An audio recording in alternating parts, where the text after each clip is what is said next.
अगर आपको सर्दी जुकाम के साथ बुखार आ रहा है, जाड़ा लग के, तो हो सकता है आपको सिंपल फ्लू हो, जिसको हम इन्फ्लुएंजा भी कहते हैं। आजकल इन्फ्लुएंजा के केसेस काफी बढ़े हुए हैं और ऐसे सीजनल वेरिएशन इंडिया में कई बार देखे जाते हैं। स्पेशली इस मौसम में अगस्त सितंबर में तो जरूर एक पीक आता है जिसमें बहुत सारे लोगों को बहुत तेज बुखार होता है। उसके साथ सर्दी जुकाम, खांसी, बलगम, सोर थ्रोट ऐसे लक्षण आते हैं। तो इसमें हम क्या करें? घर में सबसे पहले आप रेस्ट करने की कोशिश करें, ट्रैवल को अवॉइड करें और स्कूल जाना भी अवॉइड करें। पानी ज्यादा पिएं, हाइड्रेशन का ख्याल रखें। अपनी इम्यूनिटी को बढ़ाने के लिए विटामिन एंड फ्रूट जरूर लें, रेस्ट करें और जब भी बुखार आए उसको नापे जरूर। अगर फीवर 100 से ज्यादा आ रहा है तो आपको समय समय पे जो है पैरासीटामोल की गोली खानी है और अपने टेम्परेचर को कोशिश करना है कि 100 से नीचे रखें।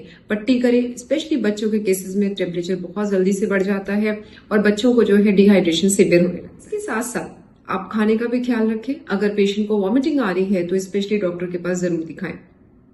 वो क्या लक्षण है जिसको आपको नजर में रखना चाहिए और उसके बाद आने के बाद आपको स्पेशली डॉक्टर को जरूर जाके दिखाना चाहिए, उसके बारे में बात करेंगे।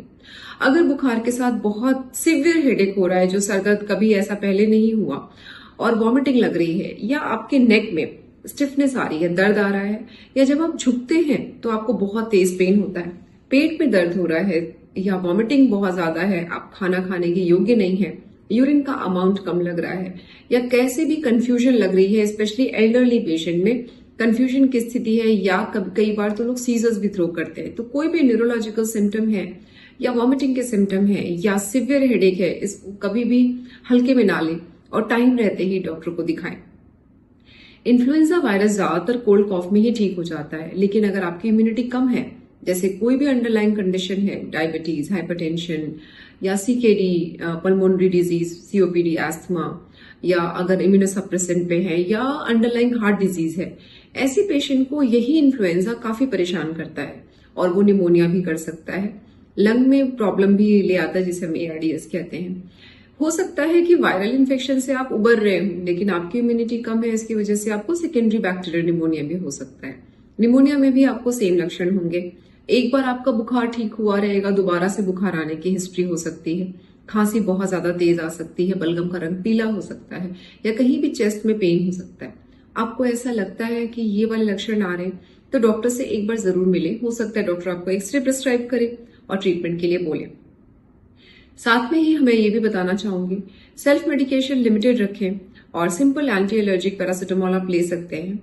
और 70% पेशेंट में फ्लू घर पे ट्रीटेबल कंडीशन होती है। 20 to 30% पेशेंट में हो सकता है आपको हॉस्पिटल जाना पड़े और बहुत ही कम परसेंटेज में देखा जाता है कि आपको एडमिशन की जरूरत हो। लेकिन वार्निंग साइन का जरूर ख्याल रखें।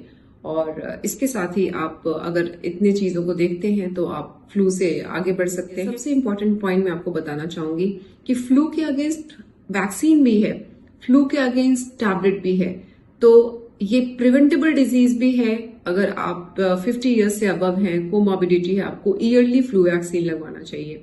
और एक बार अगर फ्लू हो जाता है तो आपको दवाई भी रिकमेंडेड है। Thank you.